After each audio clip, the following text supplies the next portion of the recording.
What if Whitebeard went to Marineford in his prime? What would this mean for Ace? If Prime Whitebeard fought at Marineford, would Blackbeard have ever risen to power, or would his story have ended on that day? And will Sabo ever regain his memories? Make sure to stick around to the very end, because the answer to that last question is shocking. Marineford is one of, if not the greatest arcs in anime history, featuring action, betrayal, and the fall of arguably one of the strongest characters in anime history. However, there's one thing that has left fans debating and fantasizing for years. Whitebeard was disadvantaged. By the time Edward Newgate stepped onto Marineford, he was no longer the same Whitebeard capable of fighting Goldie Roger on equal ground. Rather, he was old, sick, though yet powerful, nowhere near the greatness he had once achieved. First, we must understand who Prime Whitebeard actually was. He's, as Kobe Bryant would say, a different animal, but the same beast. As showcased by his ability to fight Roger for days, his possession of top-tier Conqueror's Haki, and full mastery of the Gura Gura no Mi, with the insane speed, uncondemned endurance, and god-tier durability and strength. However, in the original timeline, Whitebeard was nowhere near his prime, inconsistent in his use of the Conqueror's Haki, having heart attacks in the midst of battle, and getting stabbed by Squard's betrayal. Prime Whitebeard, on the other hand, doesn't face such betrayal or treat it kindly. He doesn't collapse under stress, and above all, he doesn't need the likes of Marco to babysit a true god. So the moment this version of Whitebeard arrives at Marineford, the balance of power shifts drastically.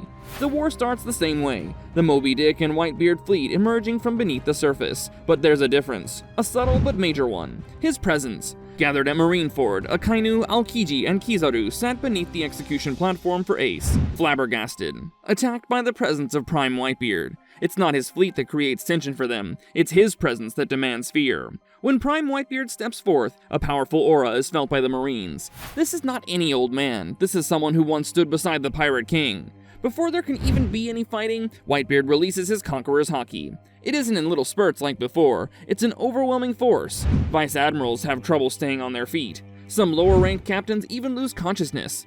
Garp and Sengoku clench their jaws. They know what's about to go down is going to be catastrophic for Marineford. Whitebeard lifts his fist and the air breaks. Two big tsunamis come up on both sides of Marineford, just like in canon. But this time, there's a change. Prime Whitebeard's quakes are better controlled and stronger. Aokiji still freezes the waves, but now he must truly work at it. The ice breaks under their weight. This is no longer a simple move now. He smashes his Bicento into the ground, sending shockwaves not just through the frozen bay, but also breaking the ice, collapsing their defenses before the battle has even truly begun. They're already on the back foot. Ace remains active on the platform. At any moment, his fate could change forever. At this moment, Whitebeard takes decisive action. Rather than proceeding cautiously, he advances with full aggression. Each step echoes through the ground. Every swing of his Bicento sends Marines flying. When Sengoku changes form, Whitebeard confronts him directly. This is no longer an old Whitebeard struggling as seen in the canon. This is a confrontation between two legends in their prime. Shockwaves ripple across Marineford. Structures start to falter. Garp observes from the corners, not knowing what he wishes for himself, let alone his grandson. This is where the situation grows complex. In the original timeline, Garp hesitates when faced with the decision to intervene between Sengoku and Whitebeard. If Whitebeard pushes past Sengoku, Ace would surely be free. Though Garp loves Ace, he's still a Marine through and through, and intervenes in Sengoku's battle against Prime Whitebeard. All three clash near Ace's execution platform. As Marineford begins to show major damage, the battle dynamic shifts significantly. Until now, the admirals had been cautious, trying to preserve the soul of Marineford. Once the island's integrity is in danger, they shift gears. That's when Akainu, Aokiji, and Kizaru stop holding back. Marineford has already been destroyed, and the previous balance of attacking and defending has become something now meaningless.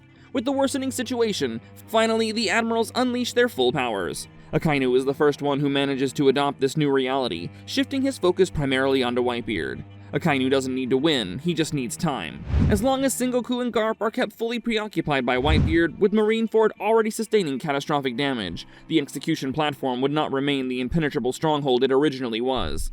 Its defense compromised, its overseers distracted, and most importantly, its authority weakened. That creates an opening that didn't exist in the original canon. Luffy, accompanied by Whitebeard's commanders, and the chaos spread all over Marineford, gets to Ace way earlier than he had gotten there originally. There's no long standoff at the scaffold, there's no final countdown, no delay by significant Marine opposition, because the Marines don't have the manpower or organization to hold their position, and at the same time, fight off Prime Whitebeard, plus several other strong commanders. This means Ace gets rescued before he ever reaches a point of no return. That changes everything. Ace's destiny was shaped not by maneuvers of war, but by emotions. Akainu played on Ace's pride, eliciting a response that drew Whitebeard into the fray while he was already harmed. This scenario depended on perfect timing, mind games, and a Whitebeard who could not safeguard all at once. A major defeat occurs at Marineford, before the eyes of people all over the world. The three admirals, Fleet Admiral Sengoku, Garp the hero, and even with the help of the full strength of the Marine HQ together with their warlords, could not execute their mission. Headlines don't just say Whitebeard falls, but rather they scream, the strongest man in the world overcomes Marineford and rescues Ace. A lack of confidence from the public in the world government erupts. If Whitebeard could not be held by the Marines, who is really able to keep us safe? Ace surviving Marineford arguably changes the sequence of One Piece by a long shot, having a great impact on Sabo regaining his memory. Ace is no longer seen as a symbol of martyrdom and tragedy. Instead, he's viewed as the living son of Roger, an heir of Whitebeard, and a pirate the world fears to see rise next. Seeing this, Whitebeard does not immediately declare Ace the next captain. Instead, he declares Ace his successor in spirit, and for the time being, remains the pillar holding the seas together. This gives Ace time to mature and cool off his thirst to seek revenge, making him far more controlled and disciplined, while making him far less reckless. Ace chooses not to seek revenge against Blackbeard for the time being, and certainly not alone.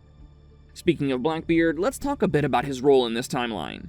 Blackbeard's rise to power in the original is highly dependent on the chaos in Marineford, for Whitebeard to lose control of the situation, for Blackbeard to swoop in and ambush him, causing Whitebeard's demise. But in this timeline, there's no opening. Prime Whitebeard feels Teach right away. Blackbeard never stands over a dying legend, never claims the Guragura no Mi. Without that power, he's dangerous, but not world-ending, and will never be recognized as a Yonko by the Marines, never being feared in the New World. Rather than soaring to villain-level dominance, he became the hunted one.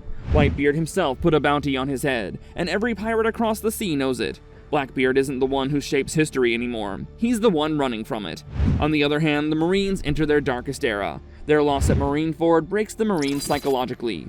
Whitebeard lets Akainu live. He's no threat to him and serves as a reminder to the world of the power Whitebeard possesses, further marking his strength and instilling his dominance.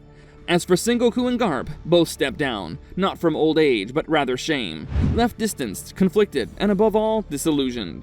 The Marines are no longer considered protectors, but rather are left as desperate enforcers, resources shifting from order and enforcement to retaliation and revenge, with a strong power vacuum left behind. As for the canon, the pirate era truly explodes after Whitebeard's death, but in this timeline, the pirate era erupts early. Why? Because Whitebeard did not fall in this timeline. Instead, he won, and a new sentiment is passed all over the world, a dangerous one at that. The world government can no longer be defeated, but it can also be destroyed. Rookie pirates flood the seas, revolutionary cells grow bolder, and kingdoms secretly start funding pirate crews. As for Luffy and the Straw Hats, Ace's survival does not make Luffy weaker, it rather makes him more dangerous. Instead of training due to trauma, as seen in the original timeline, Luffy now trains out of sheer force of will and rivalry.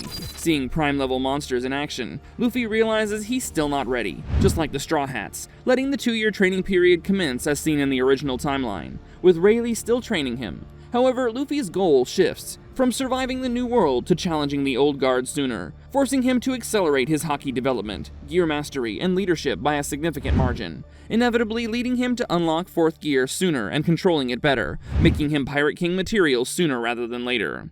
Now let's talk about Sabo. Since Ace does not die at Marineford, Sabo does not recover his memories out of shock or grief as he did in the original timeline. He just goes on working as an officer of high rank in the Revolutionary Army, not remembering at first that Ace and Luffy are his brothers. However, news reaches him quickly that Portgas d'Ace has escaped from Marineford, and once Sabo sees Ace's name and face flashing in the papers, his memory starts coming back to him. Not all at once, but in bits and pieces. Since Ace lives, Sabo never gets to eat the Meta Meta no Mi fruit. This changes his fighting style entirely. Instead of turning out to be a fire-based fighter, Sabo doubles down on advanced armament haki and Dragon Claw. He's a pure haki monster trained directly under Dragon. Over time, he doesn't earn the name of Fire Fist Sabo, but rather as Dragon's right hand and the Revolutionary Army's strongest combatant after Dragon himself. Most notably, though Sabo and Ace eventually reunite, it's not the dynamic you would expect. Rather than uniting as brothers, they would reunite as enemies, creating a terrifying dynamic for the world government. Instead of losing a brother in this alternate timeline, Sabo gains purpose, making the Revolutionary Army far more dangerous far earlier in the storyline. So if Whitebeard went to Marineford in his prime, the result would change the entire storyline of One Piece as we know it. From Ace surviving and the Marines losing control, to Blackbeard falling and the pirate era evolving faster but cleaner. Not because the world is more peaceful, but because the strongest man alive forced it to change.